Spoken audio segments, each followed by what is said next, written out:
Hello and welcome on 360 Sport on Trust TV. I am Adeni Ajishafe. Well, action actually has started over there in England. What looks like it's a long story now. It has started yesterday, opening ceremony at the Commonwealth Games at Alexander Stadium. Nigeria did well. Colorful outing for Team Nigeria. We'll be starting with that particular story as we take you around the world of sport in just 30 minutes alongside Olawale Peters. Good to have you. Good morning, Dennis. Pleasure to be here. Good morning there. Let's start with Team Nigeria impresses at Commonwealth Games opening ceremony. Well, we have our green, white, green, always looking so colorful. Our contingent, they've started and they did well at the opening ceremony that was declared open by Prince Charles. But the good thing right now is that Nigerians are really waiting to see what they'll be doing. It was a colorful event at the opening ceremony. We have to celebrate our own. Always looking at Team Nigeria. Whenever they go for event, the color, the green, white, green is always standing out. Always standing out. There's nowhere we will be that you don't know that Nigerians were there. Before, during, and after the event, and even the music that came. Also, it's like everybody. Nigeria actually dominated everything. We dominated everything, and we are not for that. But we shouldn't stop at that. We shouldn't go there just only for show. We should go there to compete for gold, to beat our best record. And I think our best record at the Commonwealth was the one we had in 1994. So it's been very long that we had that feat, and which we came fourth on the log medal table. Yes. Yeah, medal table we came fourth, and that has been our best so far. So we shouldn't go there only for the colorful event. Yes. Wait, but I need to actually comment. Your outfit is always looking like you are looking like Team Nigeria. Well, proudly Nigerian. No matter what happened, no matter the situation we are facing, we don't have any country we call home.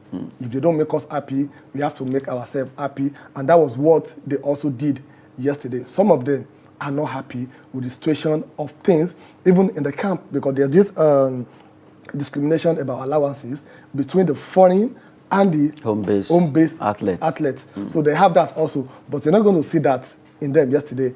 Everybody, when it comes to representing the country, will come out. Once we are through, we'll now come back to the main issue and track it. So that's who we have in Nigeria. Good one there. We've been looking at Team Nigeria at the Commonwealth Games. We'll be competing about 9 events. Looking at those events there, we have 9 events, para sport that has to do with table tennis, athletics. Looking at that particular graphics. Well, from the way it is, we have 33 athletes in 33 in athletics. Boxing, we have 9 of them. We have 4 that will be competing in judo, wrestling, 10 of them, 10 Nigerian stars. Weightlifting, we have 9, 7 for table tennis. Para-athletics 4, para-powerlifters 4, and also not forgetting para-table tennis, where we have 7 athletes. All in all, at least we're expecting 94 of them. They will be fighting for honors, and we hope that they'll be able to do well.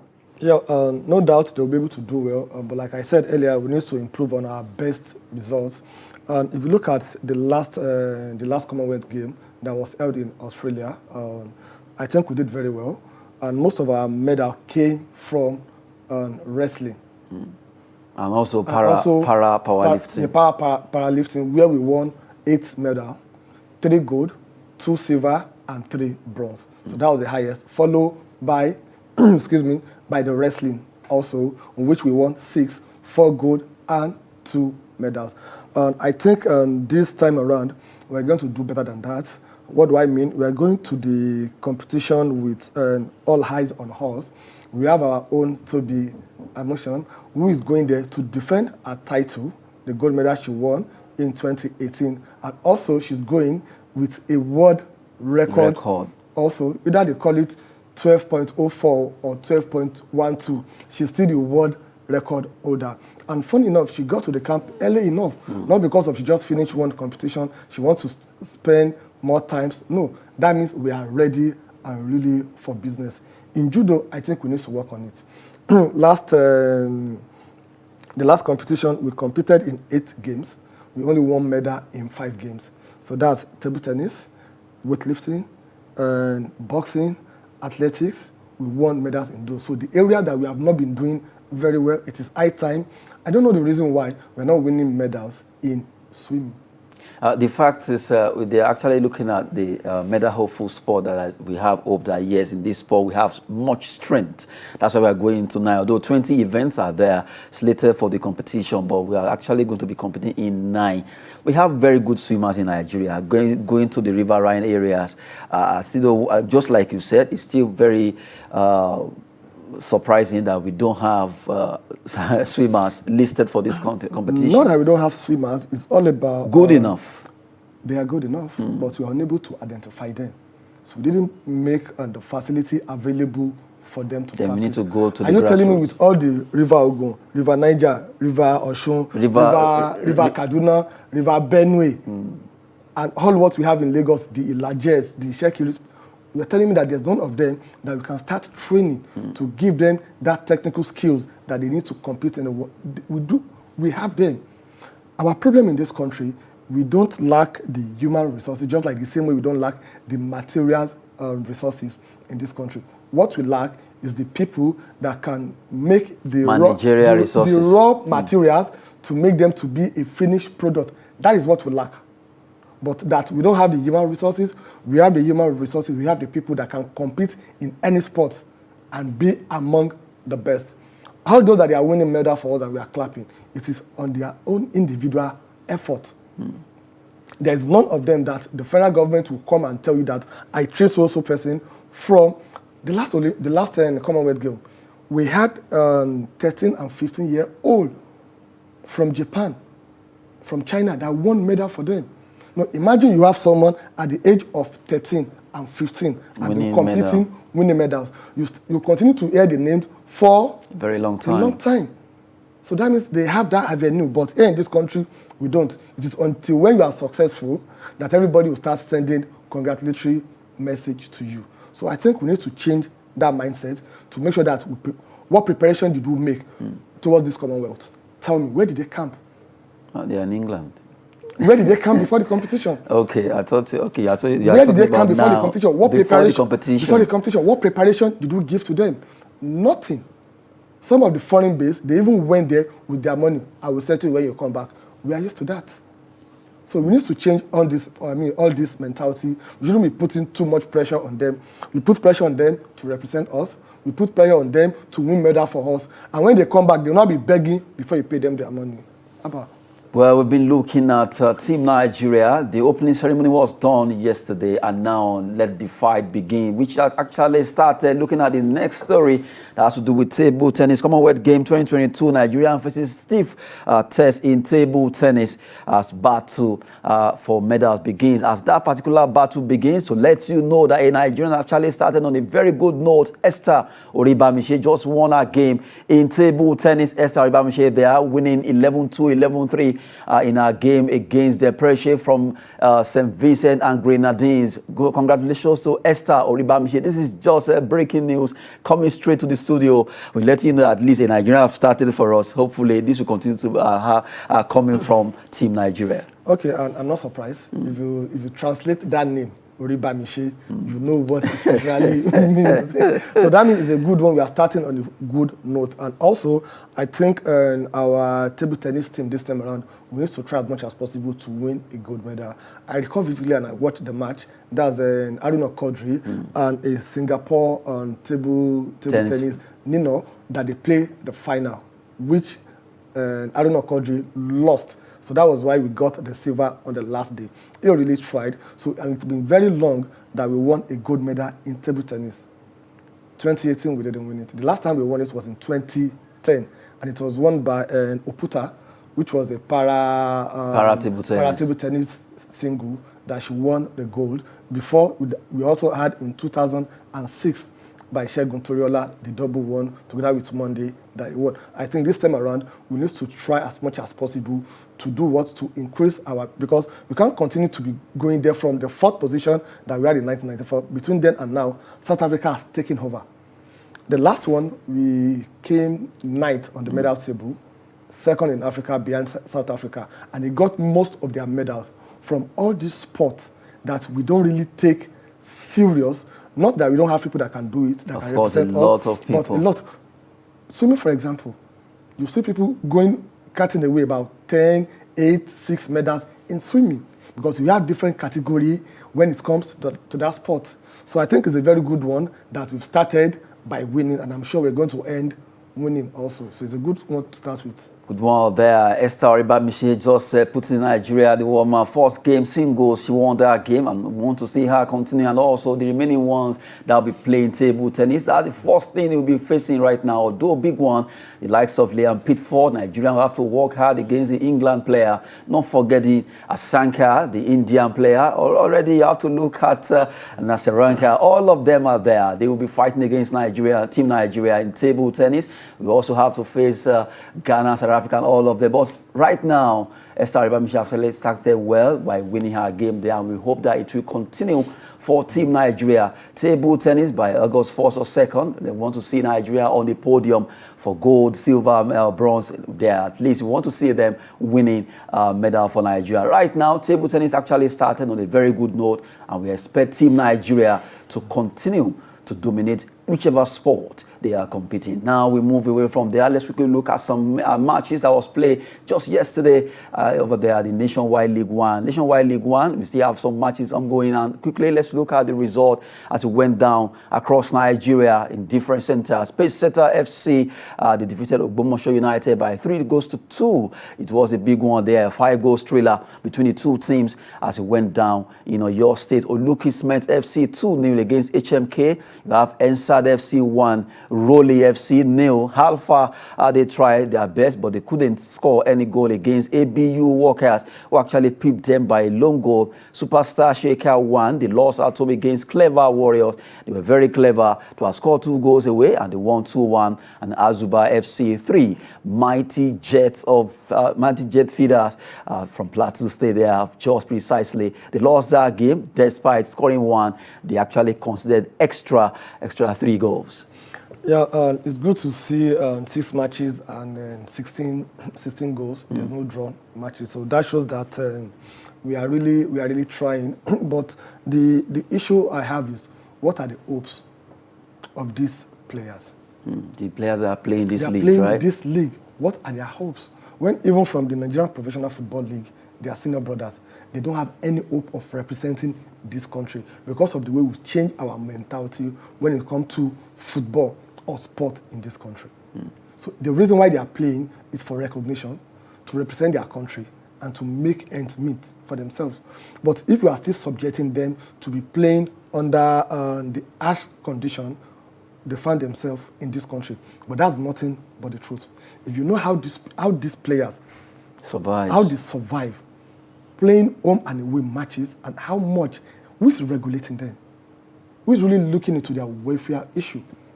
So what process do we really have for them that, okay, after doing this, you're going to qualify, they are planning to qualify to play the national NNL. Yes. So from NNL, they go to NPFL. So how many players have we taken from NNL to Super Eagles?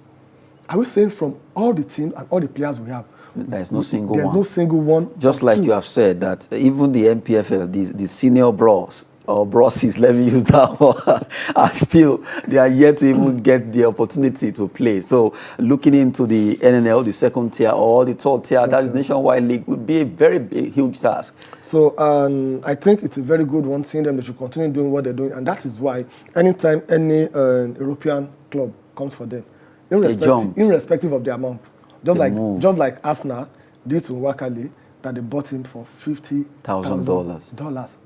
$50,000. The agent will collect his own. Tax will set in. The people he left at home, they will say, my brother is now playing in England, Arsenal. So how much will be left? So these are the issues that needs to be looked into and be resolved. They are doing their best, but we too should do more to make sure that we give them the necessary attention that it's really needed. It's a very good one, and I also commend them also for one thing. We've not seen the case of hooliganism. Yes, I think I like the way the body that regulates Nationwide League have been able to manage the Nationwide League, despite that it's the closest to the root. alongside the Division 2, 1 or thereabout. But it seems they have a very standard pattern of managing that league. The violence is not as rampant as even the senior bosses, so to say. You see violence here and there, close fighting, players and the referee being attacked. But in Nationwide League One, it seems like despite that, it's so close to the grassroots, they've been able to at least manage it well. Yeah, they'll be able to manage it well, but there's still need for improvement. The LMC to really look into it, because if you are used to just let's take example about Nigerians. If you are outside the country, you will behave like them. You follow the process, the due process, as in even the red light. You stay. I have a friend of mine that came recently. She has been outside the country for years, for like about 6 or 7 years. He said he has never beaten the traffic light for once. No, you arrived about 3 days ago. He was running. All the red lights are green, like he doesn't even care again. So that's the kind of person we have in the country. If care is not taken, this set of players that we are saying, we are praising, that they are doing the right thing, by the time they get to the Nigerian Professional Football League, if you don't have a stringent condition, punishment, sanction for them, they will fall in line. After I was almost slapped the referee yesterday now. We too can do it. I beg, let me too, we do the same thing. So I think the LMC, they need to really seriously start looking into that so that we'll not have it all full blown out. And now going back to what you just said, that most of the times our players, just because of the way the remuneration is, or rather they want to move at any opportunity, even if it is $10,000, they don't mind just to be there. At least they believe that, okay, that amount of money, by the time you convert, is a lot of money in their career. They want to move. And it's high time. LMC, I've seen different leagues where they peg salaries. That if it's lesser than, in fact, Samuel is doing it in Cameroon right now. If it's lesser than this, no player will be signed with that kind of amount. It's ridiculous. So they are trying to make it standard that from this amount upward, that's what you can sign a player. I think if you can do that in this country also, it will be very, very good. It's not a must that we have 20 teams to play in the Nigerian Professional Football League. If it is only 14, I can afford 12 that can afford, to take care of these players.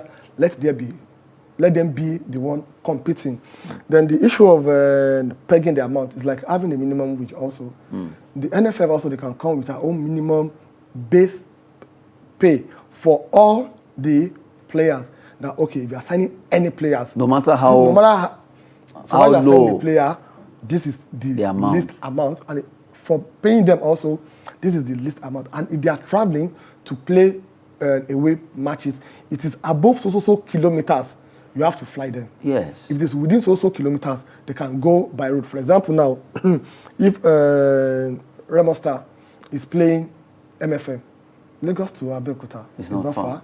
Lagos to Ibadan is not far. But if they are going to Maiduguri, if they are going to Kano, we have airport in Lagos and in Maiduguri or in Kano. So it should be by. So until we have that process in place, not only having the process in place, because one good thing we have in this country is we know how to develop a good strategic document.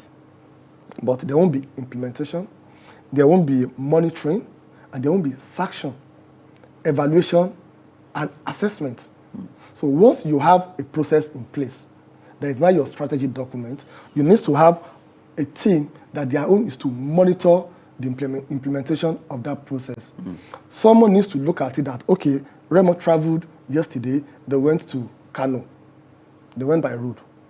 Immediately, let them sanction them. Maybe if they are complaining of the fund, they don't have money to do that. That's when the reassessment and reevaluation comes in. Oh, okay, the burden is too much on the federal government. Okay, now, state government. The state government, whatever holding you are having on these teams, this club, sell it out. Don't hold more than 10 or 15%. We have private individuals that will now come in, buy the shares, and now run it like a business. Football, sport, it's business. And fitness, like we do normally say here. So that's what we're talking about here. So if we don't have all this in place, take it or leave it, we'll continue lamenting on our football. Up to now, the best time we have when it comes to sports, not even football, sport was in 1990, 92, 93, 94, 95, 96. We made mention of Tunisia 94, US in 94, Atlanta 96. We just spoke about the Commonwealth game also. Our best outing was in 1994 that we won 11 gold and we came 4th on the medal table. So, and what happened those days? What happened was we depend more on our grassroots, on our home base. So that is how we got it. Maybe you have to go and, though some of them are late now, the sport minister in terms of Chief Alex Akinyele and Jim Wobodu. We have to go and meet all those people. How did you guys do it? How they did it? Because they were the sport minister we have at that time. Not the one we have now. That is how you see them putting on suits and glasses, speaking Queen English. We're not ready to hear And English. I remember this, was it group captain or there, Abdul the one, yes. it was really very up. And so that is what we really need now. If we have a strategic document, or we are very good in documentation in this country, we should go back to the early 90s and see what they did. How did they do it to transform? Look at Nuga Games. Look at the people we got from Nuga Games. From Nuga Games, you can see a lot of people that will represent Nigeria for the Commonwealth Games. We have them. All these are our sports. What they are doing now, they're just using it for their own personal ends. So I think until we do that, we're not going to really move forward as a nation and as a country. We just have to get it right in Nigerian sport. Really, it can't turn to business no longer as fitness. As we see it, it's not just fun. We can't turn Nigeria around through sport by allowing the youth out there from the city to the hinterland to go into sport. Like they say, Nigerian slogan, any which way we move. Let's quickly talk about some transfer. Well, big one for Barcelona. After dragging with Chelsea one way or the other, they were able to get their man. Jules Koundé confirmed. Barcelona confirms deal for defender Jules Koundé worth £46 million from Sevilla, subject to medical. Though that's I saw him wearing that Barcelona clothes and you like the jersey, and it was obvious that really the young man wanted Barcelona, and he's so happy. Okay, honestly, he is. And if you look at the amount that they signed in, 46, Chelsea they are offering above that. So it's not about money; it's about passion. Yes, interest, passion. That is what is really all about. And sincerely, I think there's need to honestly investigate how it moved, right? No, not the movement. The Barcelona. Is there a cartel that is sponsoring them? When I say cartel, they are signing really, but they too, they are careful because they are trying. I saw what Laporta wrote today. They are trying to see how they can get some players out so that they can register the likes of Lewandowski, Rafinha, all of them. They are really working on the ground. That's what it takes for you to have a plan. They are big clubs. They know what it takes. They are really doing their work. And surprisingly, twice they have beaten Chelsea. Not Rafinha, not twice. 4 times. Twice. Okay, 3 times. Yes, twice. Robert Lewandowski, Rafinha, and also this. So that shows that Barcelona, they have a brand. That is the truth. And if you listen to Koundé also, he made a statement that he was convinced Barcelona is the best place for him after he spoke with Xavi. You know, there's some coaches in the world that no matter how good you are, when they sit you down or when they talk to you or you receive a phone call from them, you are like, no, this is the best place for me to be. Barcelona have been very active in the transfer market this season. And it's working well for them. They still need to investigate them. They've signed 6 players so far this season, and they don't have money, and they are open to sell players. They've not sold the players, so where did they get the money that they are signing this one from? One of them is actually leaving for Rayo Vallecano today. About leaving, he has not left. Where did they get the money to pay for those that he bought? I thought they sold some right. Which right? How much TV rights, 400 and something million. Oh my goodness, we've been talking about Barcelona. Well, no matter how you see it, they are signing their players and they are ready to do business next season. And the last one has to do with Nigeria. And David Okereke right now has joined an Italian side, Cremonese. Good one for him. He will be joining the US Cremonese signed David Okereke from Club Brugge from Belgium there. We are happy at least. We're talking about Nigeria now. Let's see what they'll be doing. Although they just moved back to City and let's see what they will be doing. Yeah, let's see what they will be doing, and let's see also maybe use that opportunity to rise to a bigger team because he's a fantastic and a very good player. So let's hope his own case will not be like the case of Emmanuel. Okay, that came with Watford and now they are back again because it really affects the players' psyche a lot. And I'm still surprised that up to now, Emmanuel Dennis has not seen any. A lot of clubs, I think it has to do with times and conditions. Today you hear West Ham, tomorrow you hear Galatasaray, next tomorrow Newcastle, and nothing has been done. And the days are actually closing. What times and conditions are you looking out for when you're already out of the Premier League, Division 1? So you have an opportunity to play somewhere else. Look at Cristiano Ronaldo. Up to now, he's still telling them, I'm not meant for. I saw a particular story that said they should name Man United should name their prize. He has an offer. He said he's not ready to play Thursday football. What I want to play, I'm a champion. I still want to play in the Champions League, and that is also affecting Manchester United in attracting players. Chelsea, what is affecting them? It's the new owner. You know, there's difference between doing business and doing sport business. They are two different things. That's the truth. And all the people that are supposed to give him the support, they are not there. Also, that's why you see Liverpool, Manchester City, and even Arsenal. They've really done very well when it comes to transfer market this season. Nevertheless, Arsenal will still remain where they are. We wait to see. I still remember what we actually talked about them winning the league. And also, you didn't actually add Barcelona. They too have done good, really good when it comes to transfer. Sincerely, they've done very, very well. But I hope it won't backfire. It will not backfire, and justice will be done. We just hope that things will go well with Barcelona. But right now, they're doing well in the market, transfer market. Good one for Nigeria, and David Okereke celebrating him for moving from Club Brugge to US Cremonese there in Italia Serie A. He will play next season. He was able to do well, scoring 15 goals last time for his former club. Congrats to David and to Team Nigeria, starting on a very good note with Esther Oriba-Miche winning her game in the table tennis singles there for ladies. We wish Team Nigeria all the best as they prosecute their games at the Commonwealth Games. That will be it on 360 Sport on Trust TV with Olawale Putas. Thank you very much. It's a pleasure being here, Adeniyi. I am Adeniyi Ajishafe. Thanks for watching.